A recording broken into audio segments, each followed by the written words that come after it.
So this video is called The Insane Truth About TikTok. It's by Magnates Media. I've seen this. I went down a rabbit hole on their playlist and I watched everything. Like, not everything, but most things. This was one of the first ones and I absolutely adored it. And it really opened my eyes to kind of how it works. It's super interesting.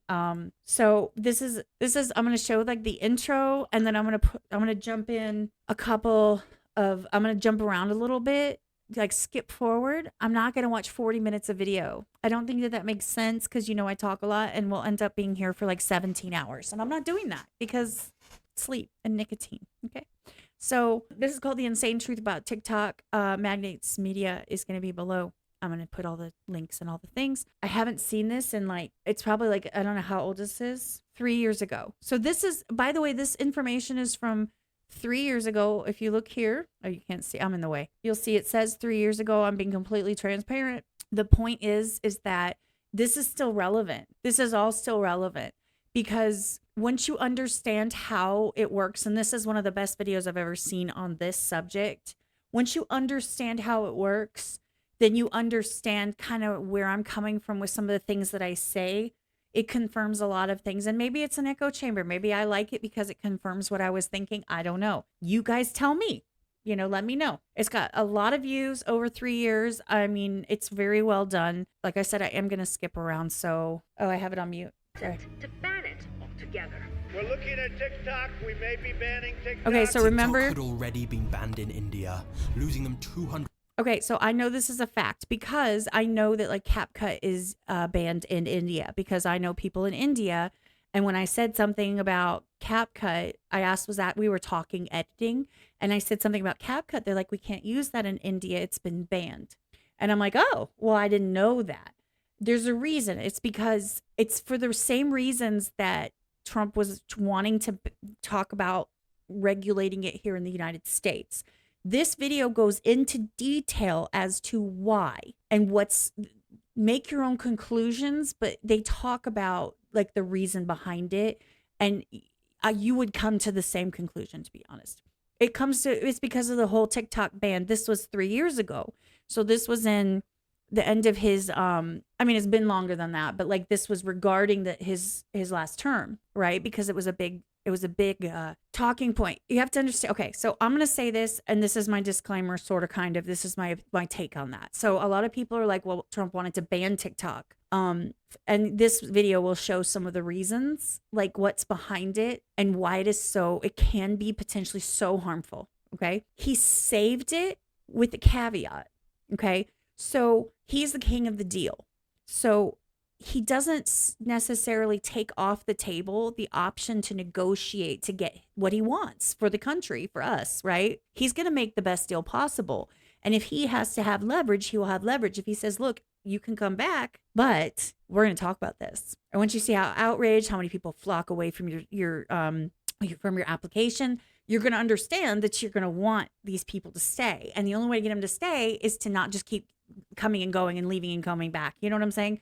So it's all about the deal. It's all about leverage, in my opinion. I don't know. I am not in any way, shape, or form on his staff. I don't fucking know. I'm not in his head. But the thing is that like the issue had a lot to do with people abusing these apps, and a lot of things that they're finding out right now. I think, from what I'm understanding, a lot of things that they're finding out that are being funded by our tax dollars has to do with the sway and like pushing a specific narrative.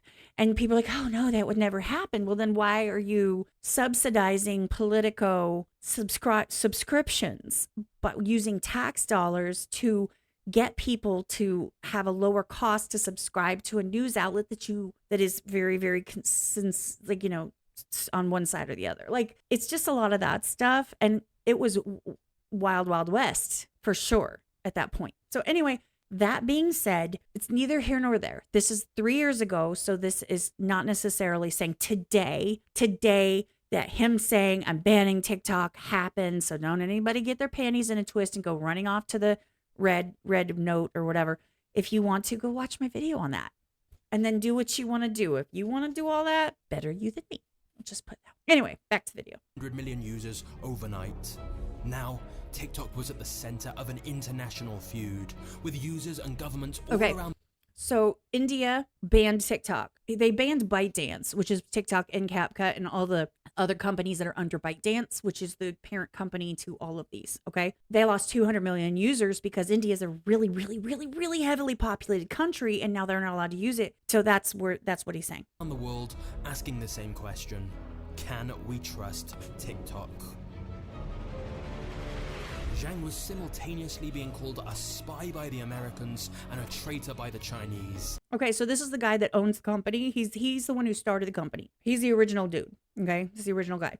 So the Chinese company is like, it should all be in China. It should all be under China. And the United States is like, you're trying to spy on us. You're trying to steal our stuff. Like, so And I don't know why I'm over explaining. I'm sorry. other accusations were flying around from all directions. TikTok is a data collection service thinly veiled as a social network. It's secretly loaded with surveillance software dating against the disabled. It's essentially malware that's targeting children. TikTok is a and reminded himself that despite all of the negative media attention that TikTok was getting, business was going incredibly well. If you added up the combined revenue of Twitter, Zoom, Dropbox, Lyft, Snapchat, Shopify, Airbnb, Stripe, Groupon, and Spotify all together, it still wouldn't be as high as the revenue of ByteDance. The parent company. Did you hear all of those companies combined would still not even come close to the revenue of this company, which is, by the way, owns TikTok and ByteDance. And that was 3 years ago. Crazy, right? The company's biggest product by far is TikTok, which in less than 4 years has passed 3 billion global downloads. But ByteDance are now working on several other apps that perhaps have even bigger potential. They already make more money than Netflix, have around double the employees of Facebook. By the way, if you didn't know, Netflix actually just recently, I think, started breaking even, but now they're back, like, not really making that much money. You think that they would, but they pour all of their money into their original content. So that's a whole thing. And are expanding worldwide at an unprecedented speed. And yet, how much do you really know about ByteDance? Sure, you've seen TikTok promoted everywhere and possibly use it yourself. Do you hear this music? This is like really like you're getting geared up for like a really big reveal. I'm telling you, this video is awesome. I will never forget it. I've mentioned this in live streams and on content for like a year and a half. So, But did you ever stop to think how this simple Chinese video app suddenly took over the world? You see, if you're like me and had dismissed TikTok as just a cringy app for kids lip syncing and dancing, you're wrong. In less than a decade, ByteDance have gone from a 4-bedroom apartment in China where the electricity kept cutting out to becoming a global empire that is shaping not just social media, but technology, politics, and much, much more.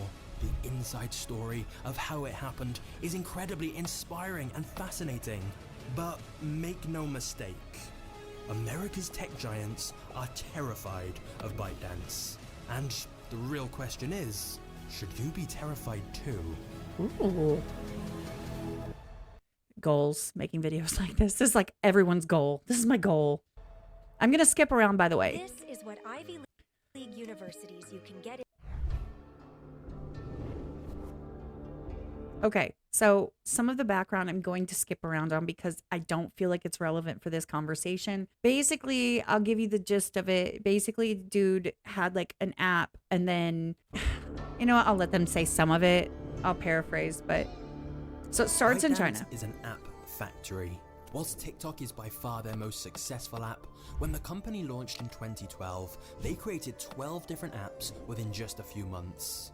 These included titles such as Laugh So Much You'll Get Pregnant and Real Beauties, Everyday 100 Beautiful Girls. At this point, it was hard to imagine the colossal impact ByteDance was going to have on the world.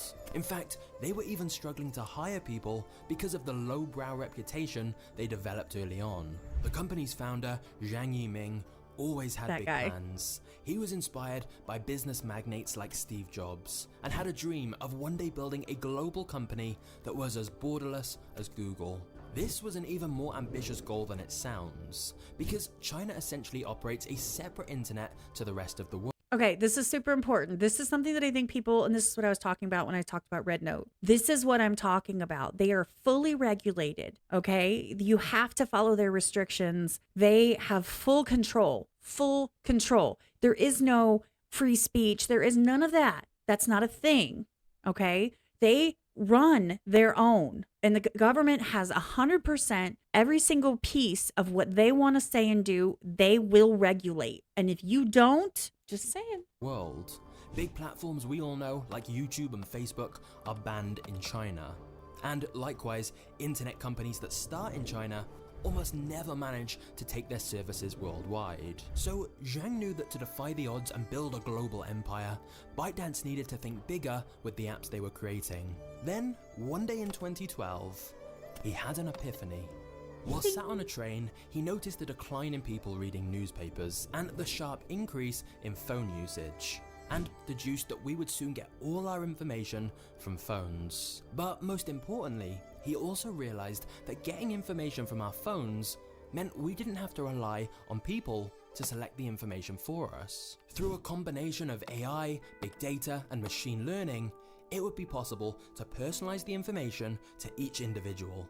It's called the algorithm. This is everything about TikTok that makes it so successful, that makes it so addictive, that makes it so everything that it is this algorithm. And show them the content they personally are most interested in. And thus, ByteDance's next app was born, Toutiao, which translates as headlines. A news app with a powerful recommendation algorithm that provided a feed of news stories tailored to each user. Zhang said, "We want to become the information platform that understands you best. Uber matches people to cars, we match people to information." The idea was simple, but at the time, quite revolutionary. By tracking every single tap, pause, and swipe, ByteDance's algorithm was quickly able to understand users better than they understood themselves. You understand how many micro movements that this thing catches. It catches a tap. It catches if you took too long. I don't know. Like, think about it. Like, you could really like affect your algorithm if you didn't swipe fast enough because maybe you were distracted by the cat walking by. And so it thinks that now you've spent 3 milliseconds on that content, which is more than you usually, because you swipe, right? You can literally affect your algorithm with those tiny little movements. They track your eyes. They track your eyes. They track your taps. They track how long you watch. They track what you watch. They track how long you watch it for. They track what you click and then get out of. They track every little micro thing that you do in order to cater to what you want.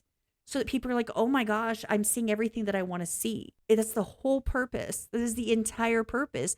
But they're not doing it because they have a really great process. They're doing it because they're reading you better than you know yourself. They're all those things that you hide, all of the content that you scroll past, but you kind of started watching it and you're like, I'm going to watch this. They know. Do you know what I'm saying? That video you watched 6 times because that dude was fucking hot. They were hot.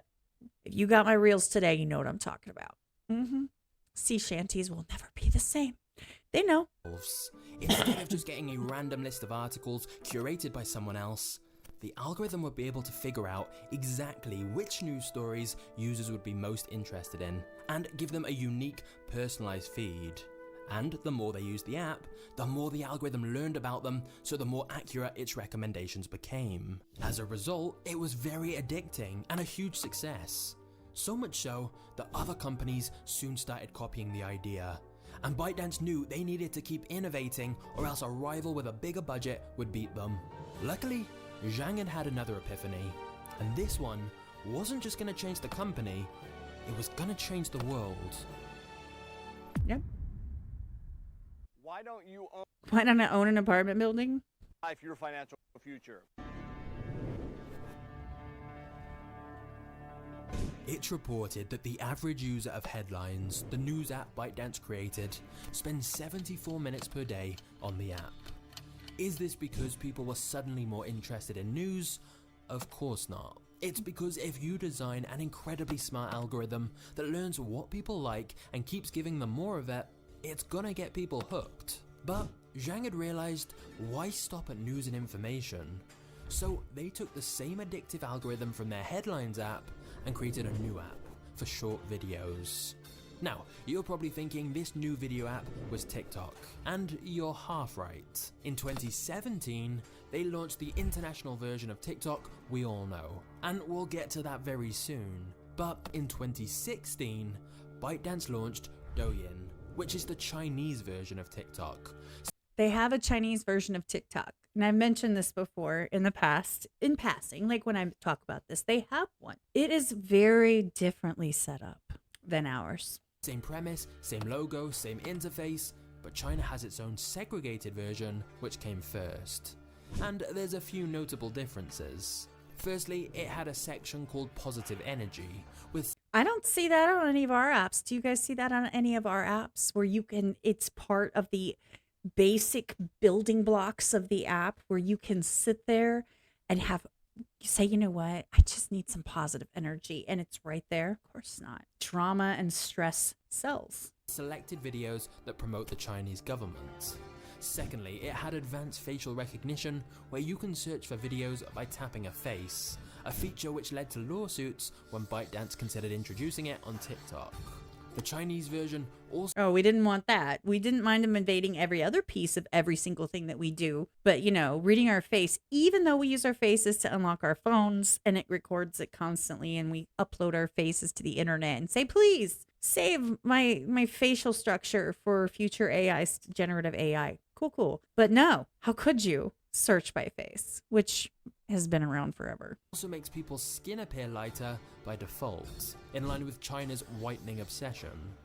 In short, the Chinese version of TikTok is the same app with some major cultural differences.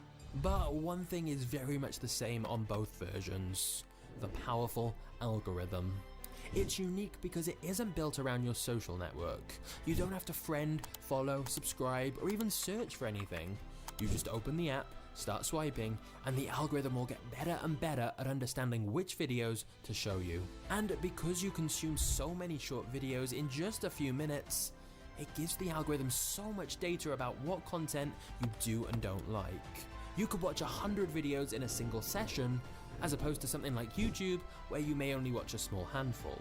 And since you're not reliant on your social circle for content, you'll never run out of interesting videos to watch.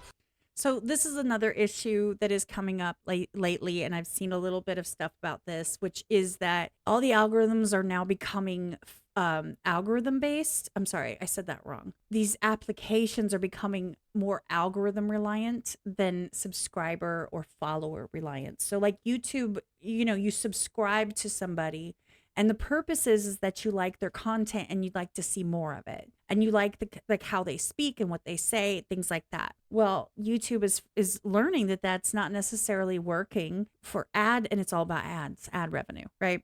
So they're realizing that they have to use a recommend algorithm. And by using a recommend algorithm, you could subscribe, for example, you could subscribe to me, and you're not necessarily, when you open up your page, you're not necessarily going to see my content. You're going to see content that the app thinks you want to see first and foremost, because it wants you to stay on the app. Now, how you reconcile that with, I would just rather watch the content from people that I want to support, that's not as important to these companies, because it's all about ad revenue. They don't care if you purposefully want to support someone. They care that you stay on the app. So maybe you show up and you like the video and you to support somebody, but then you sit there and you go down a rabbit hole and watch, you know, Minecraft videos for 6 hours. Well, then you're only going to see Minecraft videos because it knows that's what keeps you on the app, you know? So instead of subscribing and then you get that content, you've noticed that the content is adjacent to something that you spent a long time watching. So if I post videos that aren't like my last video, then possibly you might not get another one of my videos, because it's telling you that you like the content and not me. It's not about me anymore. That's the point. That's what a point I'm trying to make. It's not about us humans anymore. It's not about the personality and the charisma or the intelligence or the respect or responsibility or whatever. It's not about that. It's all about what's going to make you click. And they, as far as these apps are concerned, they could replace you with anybody or anything. It could be a box with a mouth sitting there talking to you, And it's perfectly fine as long as you stay watching. It's not about humans anymore. It's about what they can get you to stay on the app and watch. And I understand that some people have premium and they don't get ads. I don't have all the information. However, I do know that that premium is basically, there's an agreement for ad revenue. They still get payment. It's a whole thing, and it's not a rabbit hole I can go down right now. But I do know that it still counts, but not the same. They want people to pay premium because it's a recurring guaranteed charge and it's more convenient. And then it's funny. I don't know. I don't know enough about it. It's something I could look into later, but I do know that it's kind of like Twitch, where you get a less cut if they're it's a whole thing. Sorry. Like they put some of it towards the advertisers to kind of offset that for the no ads. So anyway. You're just one flick away from something totally random and new. Psychologists have found parallels between this and the effect of playing a slot machine in a casino. So when you combine that with the never-ending scroll effect, which tricks our brains into not knowing when to stop using the app, it's easy to see why people get sucked in. How fast do you stop watching when your app screws up? How fast do you stop watching when you go to do something and it doesn't function the way you want it to? And suddenly you're like, oh, well, you know what? And you go do something else. No, baby, no. Get down. ByteDance even added a feature where when you press the back button, it shows you a new video. You have to double tap the button to actually get out of the app. And it's hard to find these buttons sometimes because they minimize, they hide on the screen so you don't have access to them without actively. And then what happens to me is I go to swipe up to try and get to the buttons and it swipes the content and then I see a new, I'm like, I don't want that. I do not go on TikTok to watch videos. I post and ghost. I'm addicted to TikTok now. I've just downloaded it myself, and I can't take my I kind of want to skip some of this. We don't need all of this. Between 7 to 8 hours, you just And before you know it, 3 hours of your life brain. You've heard of that where people are like, I didn't even know. I just spent like 4 hours on TikTok. And I'm like, my daughter used to tell me that. Not my little one, but my older one. I'm like, This is Wix Studio. However, whilst ByteDance had no problem getting people to watch their new video app, they knew that an addictive algorithm was useless if they didn't have enough people creating videos as well. And thus, they launched a genius 5-part plan to get creators on board. this is why people obsessively like TikTok, because the chance of you going viral is so high compared to anywhere else. The chance of you making it on TikTok is wildly, and this, they're going to explain how. Dude, get down. You're on my keyboard, get down. Step 1. Lower the barrier to entry. Competition on social media had become tough. Filming simple selfie videos was no longer enough to blow up on YouTube. You needed to learn how to use editing software, create thumbnails, and countless other things, which made it difficult for young new creators to get started. So, ByteDance made posting videos ridiculously easy, with built-in editing functions in the app. I've never used a TikTok edit. I've never edited or recorded a single video in the TikTok app ever. I've never done it. The only thing I've ever done is Instagram. I've done Reels, but then I found a different way because I don't like to have it in their app. I like to be able to edit it and splice it together and do my captions before I upload it on the app. It's my own quirk. I know that tons of people do. I'm getting hot in this sweatshirt, y'all. I might have to take it off in a minute. You could even apply filters and add music to make the video immediately seem way more professional and interesting. Then, step 2, challenges.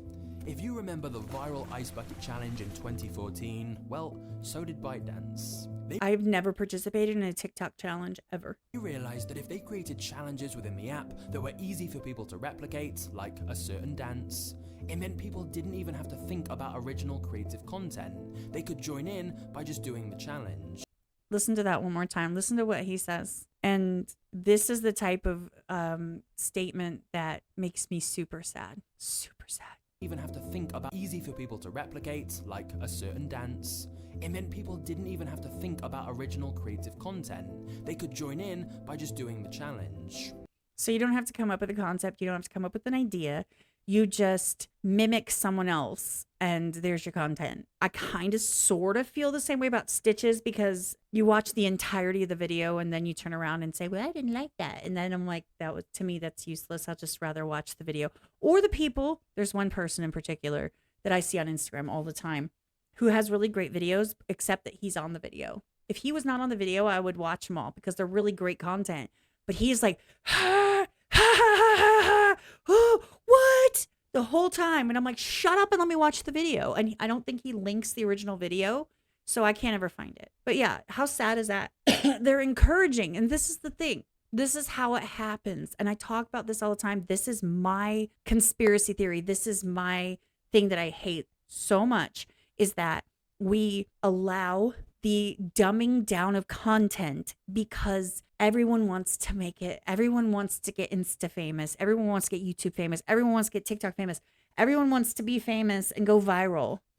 I won't lie to you. I really don't. I don't think I could handle it. I think that people would come at me and I'd get all these hate comments and make me sad. I don't know. I don't think I could replicate it is my problem. So I don't think I could consistently pump out content that is going to go viral every single time.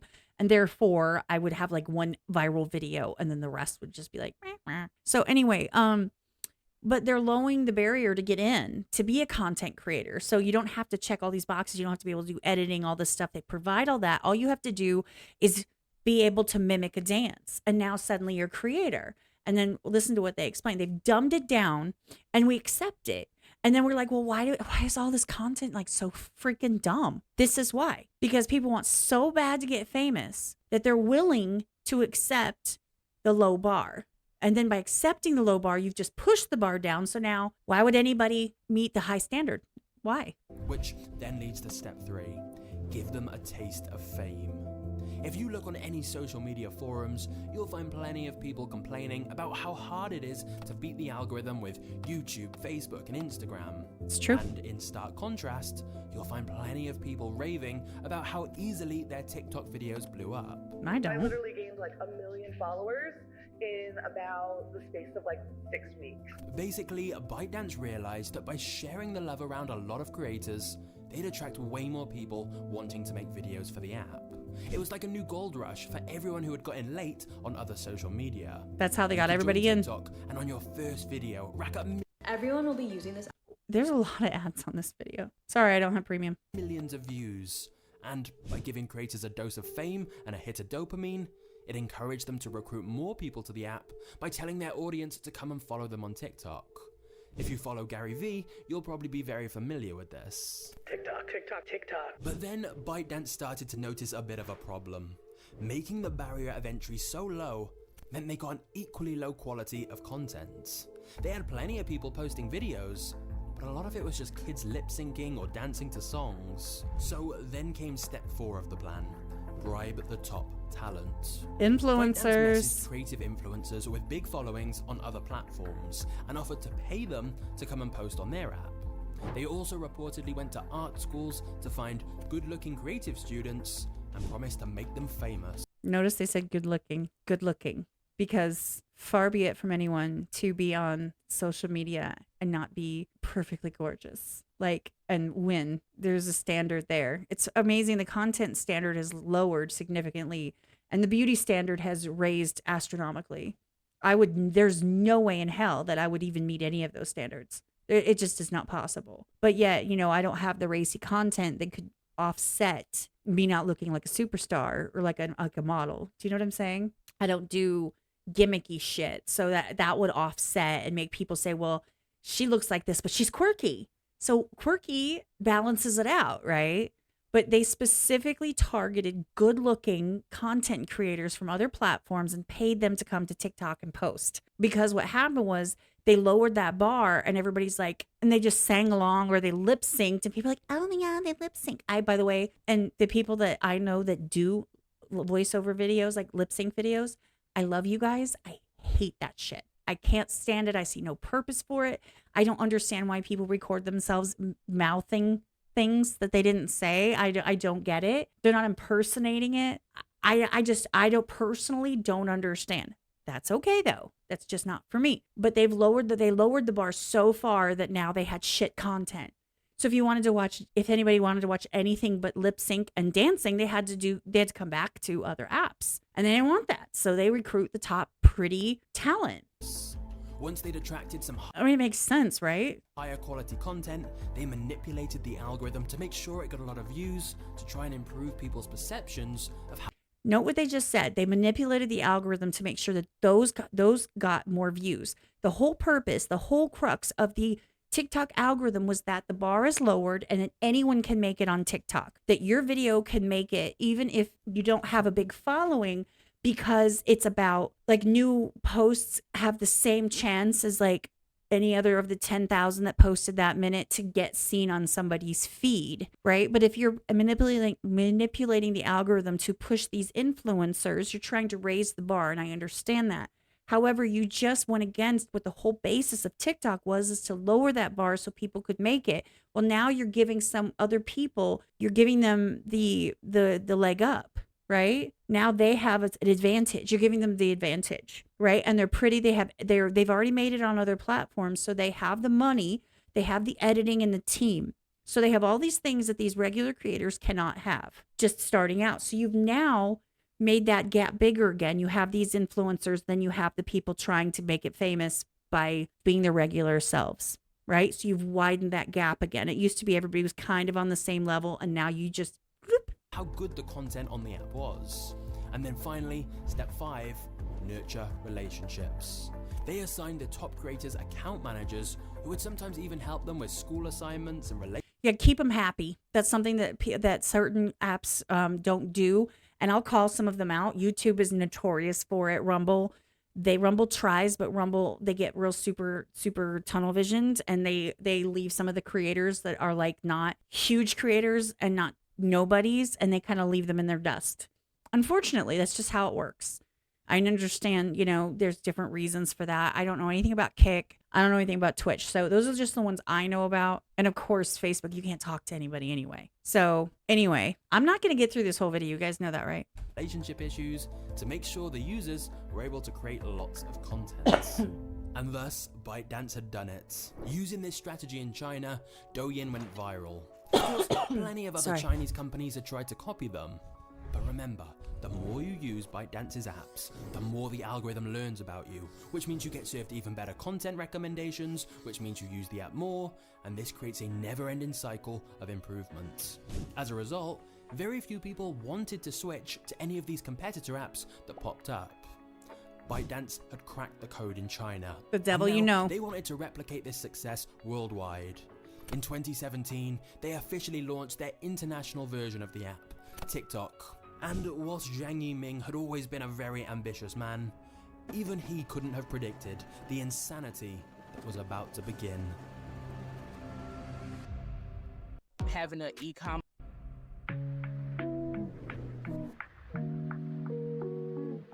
Okay, so I'm not necessarily going to I'm not going to sit here and talk about, like, let them talk about how he went global and what the different things he did. If you want to see the video, it's going to be in the description. I'm going to skip forward, I believe, the next chapter. No, this is, okay, so TikTok versus the world. That's kind of telling you a little bit about how, I know a lot of people are like, the United States was against TikTok. They're not alone. Like I said, it's been banned in India for a while. They don't want it. They don't want anything to do with this app at all. They want nothing to do with it. They don't want anything. Now I'm don't know if it's the truth, but it seems like they don't want anything that has the ability to kind of use people's data in that manner and like get that invasive, because this algorithm is super invasive. So there's the problems of TikTok and then how they make money. Okay. So anyway, and then the conclusion. I'm not going to probably go through the conclusion or the things to share with you. I'm not going to say how Vine failed. So I'll probably do this chapter here, chapter 4, some of chapter 5, and a little bit of chapter 7. Okay. And then I'll be it. I'm not going to, and then the rest, like I said, please go watch the video. If you haven't noticed, Magnite Media does really good videos. They're very well put together. They're very interesting. They keep you locked in. They know their editing. They know that they can use clips of content all over the world. They can use these little clips of like the movies and stuff, and they can't, they're only using a couple of seconds, and they're using it in context. Fair use, y'all. Y'all understand it. Y'all know what it is. If you don't, I don't know what to tell you. So I'm going to skip ahead to TikTok versus the world. I believe this is talking about how, so TikTok, they went global. It wasn't easy. It's separate from the Chinese. I'm not talking Red Note. I'm talking the app that is TikTok in China, right? That is on their closed internet. Now, the one thing I don't know about Red Note is if Red Note is, I think it's based in, I don't know how it would be based inside of their internet and be able to be used by users unless they're using VPNs or something, right? I don't know. If anybody knows, put it in the comments. So, TikTok versus the world. I hope you guys like this. I love this. I've seen this video, but it's been like a year.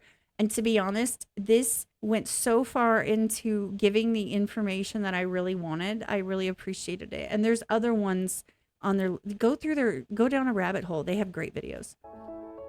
In 2019, India banned TikTok due There we go. to claims of spreading explicit content. Overnight, It's really amazing. I know that people don't like the thought police, right? People want freedom, so you can push whatever you want. You do know that other countries have limitations on what they consider immoral content and filth. They don't like that, especially very highly religious countries. They don't appreciate it. They don't want it readily accessible to children and to, vulnerable people or just their people in general. They feel like it is a detriment to their society to be immoral and to share things, explicit things. They don't like it. And I know that, as the United States, sometimes we think that what we want is just how everyone's got to be. But you have to understand that in the United States, sure, but we can't push all of our shit on other people all the time. We've got to stop that. That's what they're trying to do with Red Note. And I made that comment very, very clear in that video, TikTok lost around 200 million users. Pakistan soon banned them too. TikTok would eventually manage to appeal the decision, only for them to get banned again just a few months later, on the grounds that they were stealing and surreptitiously transmitting users' data outside of the country. But this was just the start of a domino effect, where more and more governments around the world started raising concerns about TikTok. So you see, it's not just one person, one president, one person at the beginning of this video. It's not just one. This is a global issue. So I know a lot of people really, really, really love to put it on one politician or businessman, whatever the fuck you want to call it. They want to put it on one person, but it's not. All these other countries have a problem with it too. Just hold that onto that thought for a minute. Not everything is about us as the United States of America. Not everything is about our politics. Sometimes things have to do with other countries and their ethics and their morals and their decisions and their government. Who knew, right? We are not the crux of everything in the whole freaking world. We are not the be all end all. So I like that this is referring to other countries that sincerely had issues. And to be honest, if you notice the dates, before we did. Specifically, what data is TikTok actually collecting, and what is it doing with that data? Everyone had their own theories on this. A popular Reddit post claimed to have reverse engineered the app and stated it was essentially a data collection service that's thinly veiled as a social network. An iOS update also meant that users would be alerted when an app accesses their clipboard.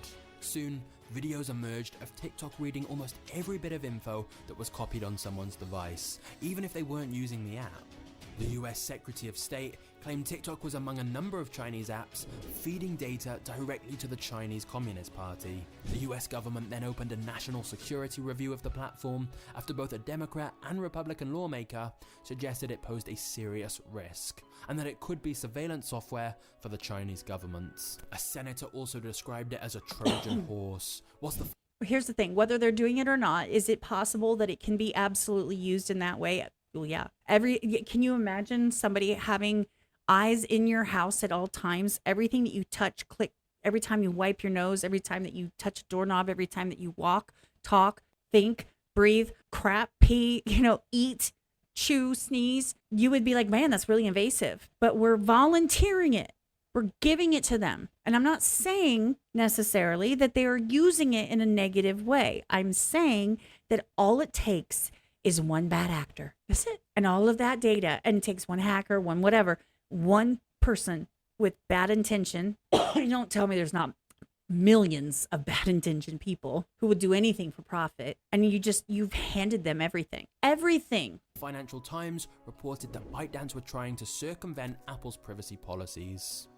The Android version includes code that allows for the downloading of remote zip files, unzips them, and executes the apps inside arbitrarily. TikTok asks for access to your videos, your photos, your microphone, your camera, and your contacts. TikTok also collects information about the messages that you send, about the apps that you use, the other apps on your phone.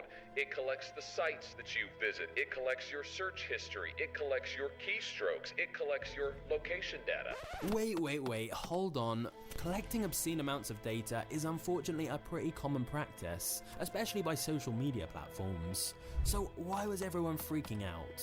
Well, China's national intelligence law requires all companies within its borders to hand over data at its request without the need for a warrant. In fact, the government can literally take ownership of your company if they choose to.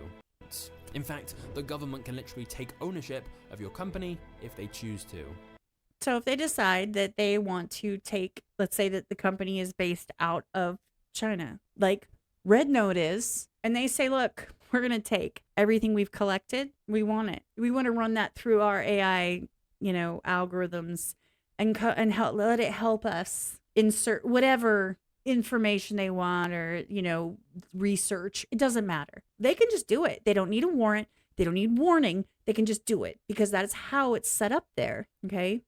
So yes, most people have accepted big tech have loads of our data. But the idea of the Chinese government having all of our personal data seems more worrying, especially given how much data TikTok collects. So what if I told you that I was going to hand over all of your personal data to, I don't know, the Taliban? I'm going to hand them your data and they can do whatever they want with it, including GPS and your movements and your daily schedule and every note you've ever taken, every comment you've ever made.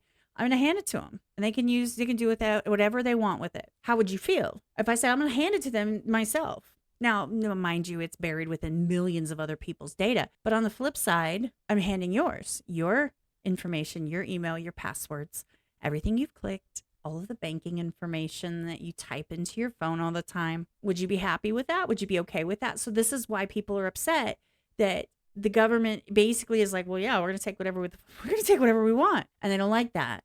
And it's understandable. Now, do we sign up and say, sure, take all my stuff? In fact, people were posting, I don't care about my data. I'm going to then learn Mandarin and go on to this app because screw you for telling me I can't. How dare you try to protect my data? I don't care. Because, we're all super smart content creator peoples out here in these streets. Every bit and byte of data that TikTok collects is under the scope of China's intelligence law. Maybe that's why it's getting banned from the U.S. Armed Services and why Reddit's CEO recently claimed that it was fundamentally parasitic. Now, do I think that the CEO of Reddit necessarily is going to sway my opinion? No. But again, let's hold up. You are charged and fail. This is one side of the story. Here's the other side of the story. TikTok have repeatedly stated that they are not a Chinese company. Yes, ByteDance, the parent company, is, but they created a whole separate app and company for TikTok that's not based in China and thus not under their rules. TikTok state they have never given data to the Chinese government and never will. But ByteDance is. So if I were to say that Optum is under United Healthcare, which it is, and that Optum and all of Optum's services are separate from United Healthcare, but they have to answer to United Healthcare. They have to meet United Healthcare's security protocols, all of their training, all of their everything. And whenever there's a town hall for United Healthcare, they have to show up. But they're separate. They're not based in the same location. They have a different building. They have different CFO, CEO. But the parent company is United Healthcare. Would you say that it's the same thing? Do you see what I'm saying? Like in a parallel. I like that they're saying the opposite side of it, though. And of course, I do understand that all these other apps do it. I say it over and over, and I've said it over and over tonight. We agree to this, and I talk about this all the time.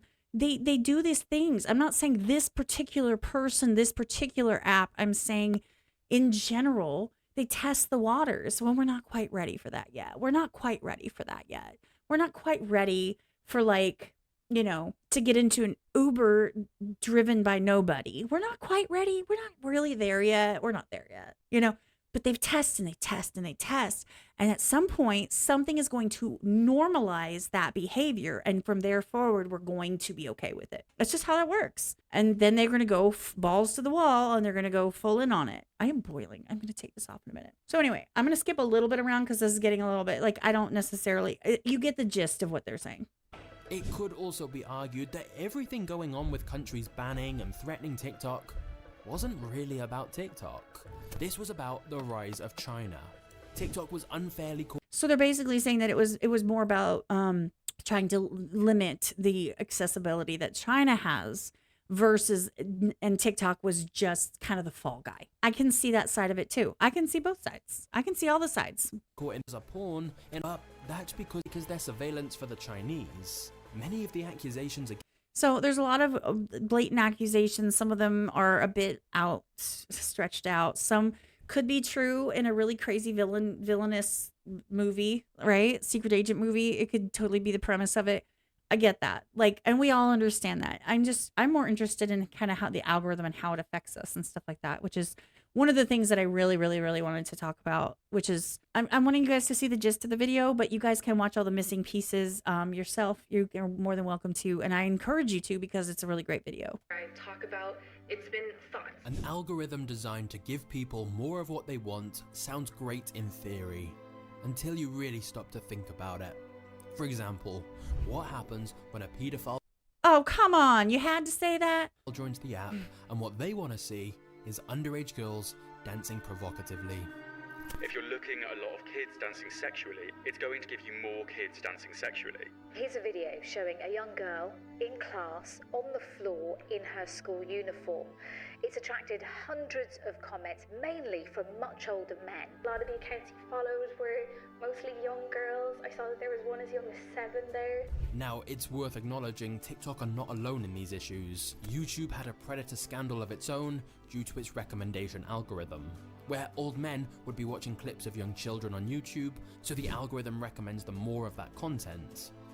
Because it's algorithm based, like I said. Worse still, they would link each other to certain videos and timestamps in the comments, which led to YouTube having to disable all comments on kids' videos. But with TikTok, the problems were exactly. Did you know that's why they did that for kids' videos? That's why they disabled the comments, because they would use code to let people know that this was a video they'd want to watch, wink, wink. And they would use hashtags in like certain words so that they could search for those specific words and stuff. And it would hit that algorithm, and then those people could see these videos and all that stuff. Exacerbated further by the fact you can privately message users.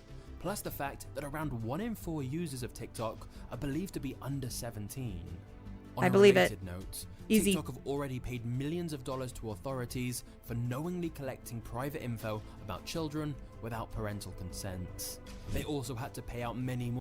Okay, I'm not saying that they're okay. I'm not saying that they don't deserve to pay for lack of, for the children's information. I understand that. Let me just be very, very clear. And this is my opinion. I don't care what anyone else thinks. I believe this from the bottom of my heart. I'm going to say this. I'm going to say it clearly. I'm going to make myself big so I can say it very clearly. If you are allowing your children to be on these apps, you are giving your consent. You know what they are. You know what they can do. And if you don't, that is your fault as a parent. You are failing. You are failing. If you don't understand the limitations and the scope of what these apps can do, your child should not be on it. It's really that simple. Be a better fucking parent. A kid's going to jump on when they're not supposed to. Sure. Kids can be sneaky as hell, and peer pressure is a bitch. I get it. But if you're not willing to screen and monitor and watch what your children are doing, and you just hand them a phone and you say, oh, well, just don't do anything stupid. It's your fault. It's your fault. And you're a shit parent. I don't care. People can get mad at me for that all they want. I'll probably clip that up and make it into a short. Say something. I dare you. Like, I don't care. Be a better fucking person. Be a better parent. Stop using this stuff to get away with not paying attention to your fucking kids. Anyway. More millions when some data got leaked, including private details about children as young as 6 years old. Why is a 6-year-old on the fucking app? TikTok's predator problem is merely one example of how their powerful algorithm can send people, often young kids, down incredibly dark rabbit holes. A second example is how easily kids can be exposed to disturbing videos. For example, this reporter set up a brand new TikTok account pretending to be a 13-year-old. She didn't like or follow anything, and yet before long, the app showed me this clip of a confrontation in the street.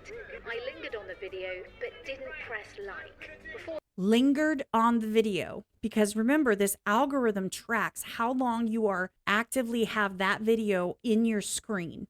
So even if you go to scroll past it, but you kind of pause because you're like, wait a minute, what was that? Oh, okay, never mind. And you swipe. You don't have to like it. You don't have to comment. You don't have to go to the profile. You hovered over it. It knows. For long, I was being fed a stream of videos of people screaming profanities, a violent assault, and a young man lying bloodied in the street. And TikTok thinks I'm 13. A third example of a dangerous rabbit hole is depressive content. This is a big one, y'all. If the algorithm realizes that what you engage with most is sad videos, your feed will become increasingly dark and depressing. In fact, one report found that within just half an hour, 93% of videos you get shown will be depression related, if those are the type of videos you engage with most. So here's the thing. So remember, it's an algorithm. There's no, an algorithm's not going to say, this might not be the best kind of content to show somebody who's depressed. It says they're clicking and they're watching it. There's no care or concern or emotional connection to any of it. They don't care. We're just going to put more stuff that's kind of in the same realm. In TikTok's defense, the algorithm is simply trying to give the user the content it engages with the most, that keeps them on the platform the longest. It's not deliberately doing anything bad. But if you're already depressed, you probably would linger on the sad videos, which means you'll get sadder and sadder content. When I'm sad, I stay off social media. The bleakest and darkest corners of TikTok, a lot of which is totally unmoderated, including videos encouraging suicide. Even within I am so gonna have to edit this fucking video. Popular viral TikToks, there have been multiple challenges promoting something dangerous. Stupid TikTok Benadryl overdose challenge. Somebody's died from this already. Another example. We've all heard about the challenges that are just absolutely disgusting, and people do. And I don't know. I feel like I don't want to limit people from being online necessarily. I do believe in free speech within reason. I feel like if you've proven that you're a fucking idiot, then maybe you should like get a timeout. I don't know. Don't be an idiot online. Don't be stupid. And if you're too stupid to understand that something's against common sense, then why are I don't know. Is the promotion of completely unsafe products. One girl who struggled with an eating disorder found that her feed was filled with videos advertising unregulated weight loss pills and harmful crash diet. I get that stuff all the time. I constantly get diet stuff, which is super, super encouraging. When she made a video calling TikTok out for allowing this content, her post got deleted. Because I said this app is promoting eating disorders. Which brings us to yet another issue some people have with TikTok: censorship. Moderators on TikTok were told to restrict or shadow ban videos from users who appeared ugly, poor, or disabled. Restrict or shadow ban videos from users who appeared ugly, poor, or disabled. For example, their moderation guidelines said to restrict content from people who were chubby, having Down syndrome, or simply posting in a poor or dilapidated location. A spokesperson later said this was to try and prevent cyberbullying. Although others have argued that TikTok was simply trying to get content on their platform they felt was more desirable. The people behind the algorithm have godlike powers when it comes to controlling what TikTok's billions of users actually get to see. Another example of TikTok controlling the type of content on its platform came when The Guardian uncovered that TikTok was restricting content relating to the independence of Tibet and Taiwan, along with subjects like the Tiananmen Square protests. So if they're not regulated by the government, and that's like, oh, that's not an issue, oh, stop saying that's an issue, then how are they held to these standards where they have to censor certain things? I don't understand it. I get it. I mean, it is what it is. These are just information. You do with it what you want. Decide what you want. What's up, Truth? In other words, TikTok censors videos that they know won't please the Chinese government. Some say this is to try and advance China's foreign policy aims. But the most likely reality is ByteDance simply don't want to annoy the Chinese government any. they don't want to piss them off because ultimately the company is located there. TikTok is not, but ByteDance is, right? So Felix, get down. Seriously? Like, I don't know how many times I have to get you down for you to realize you're not supposed to be up here. Get down. Further, I'm not after going to it watch already too much banned more of one this. their popular apps. The truth is, TikTok can't really win here. Yeah. Some think TikTok is stifling free speech, especially since they announced plans to hire thousands more employees to their censorship and moderation teams. But on the other side, other people feel TikTok is not doing enough to control what gets posted, and that they have a big problem with misinformation. So there's a whole back and forth, and I'm not going to go too much further in this video. There's a bunch that has to be, obviously they have quite a bit left. If you want to go finish the video, please go finish the video. I don't think I can stay on here for like another hour. It's already been an hour and watch more of the video. I would suggest you go watch it. It's a really good one. But here's the thing. The bottom line is that you can't have it both ways. You can't have people the people you don't like what they're saying to shut up, and then only people that you like what they're saying get to talk. Like, that's not a thing. People like it to be a thing that is, very biased, and it's not okay. And it's funny because people only notice it when it's happening to you, when your opinion isn't the popular opinion and you're getting shut down for it. And, then you start noticing that it's very, centric around that opinion that other people don't agree with, or that one side, I say one side or the other. I'm not talking necessarily political. I'm talking opinions of any sort, way, shape, or form. So people that want free speech, free speech is free speech is free speech. Just because you want to be able to say what you want to say, you can't say, I get to say what I want to say, but you can't. And see, that hypocrisy is what's been happening a lot. A lot of people, and I'm going to be honest with you, a lot of people on the very, very far right, they want freedom of speech, but then they don't really want freedom of speech. They want freedom of their speech, but they want other people to be quiet. So you can't have it both ways. And a lot of people think you can.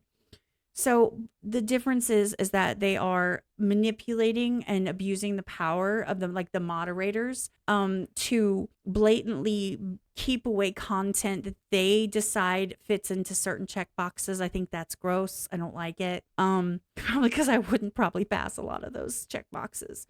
But still, I'm like, well, that's why none of my videos do it. I don't really care, but still. I'm just saying, like, I think that I've heard stories in the past about how they were specifically targeting specific content creators that they like, the moderator team. And they were promoting those content creators on the feeds to hit the algorithm more often. Which, again, like I said, that they already destroyed themselves by paying big content creators from other platforms to come over and make really like curated content. It's kind of the same thing. They're manipulating it by deciding what you get to see, and that low bar that everybody's so excited about is really not as low as you think it is. I don't know. There's a lot to be said about it. My point is I wanted it to be very, very clear that there is more to the story than TikTok bad. Like, it's not just that. And a lot of people like to dumb it down on both sides. They like to dumb it down because the simplistic version is easy to argue about. It's easy to say, no, it's not. Yes, it is. And then you argue why, yes, it is. You don't have to actually say anything. You just say, sharing data bad. And then the other side says, stop censorship. Well, that's not true. Everybody censors. Anyway, you get what I'm saying. It's when you dive into it, it's a little bit more nuanced. It's a little bit deeper than that. There's a lot more to it. It's not all about us. Sometimes these international companies, y'all, have international implications and repercussions coming from all sides. It is what it is. So I hope that gave you some of the insight into the algorithm and just how quite literally you touch something and it knows. You move your phone and it knows. So all of those cool little gadgets that your phone has that tells you if you're moving or not, that if you pick it up, it sees your face. All of those little things can be at some point used in order to feed you content. And it's kind of gross that everything that you do is used to feed content, and the entire purpose of feeding you content is to get you ads. The entire purpose of getting ads is for them to make money. Not you, not me, them. Billions and billions out of all of those companies that they said at the beginning. It doesn't even come close. I've been talking too long. My throat's getting sore. But It doesn't even come close to show how much money that they're making. It's astronomical numbers. It's wild. It's wild. And if you threaten anyone that is bracking in billions of dollars, it's not going to go well. That's where people have issues. That's where people have spy movie themes where they're running from this, that, or the other. Just insert corporate, what is it called? Hitmen and stuff like that. It's a thing. It happens. And people think it doesn't. So whether you believe it or not, you could go down every single rabbit hole. I suggest you go watch that video, finish the rest of it, and go down their whole list, because I've watched so many of their videos. They have the truth behind McDonald's. They have the truth behind Netflix, the truth behind like Instagram, all these different videos that are really cool. And so I just suggest you go down that rabbit hole. I'm not going to go down it again because I'm tired. I'm hot. I should have taken the sweatshirt off. And my throat is dry now that I'm talking too much. Anyway, I hope you have a good time. It'll be down in the description somewhere. It'll be under the video somewhere. And hopefully I don't get nailed for them using trigger words. And I hope they don't copyright me. Be nice, fair use. Thank you.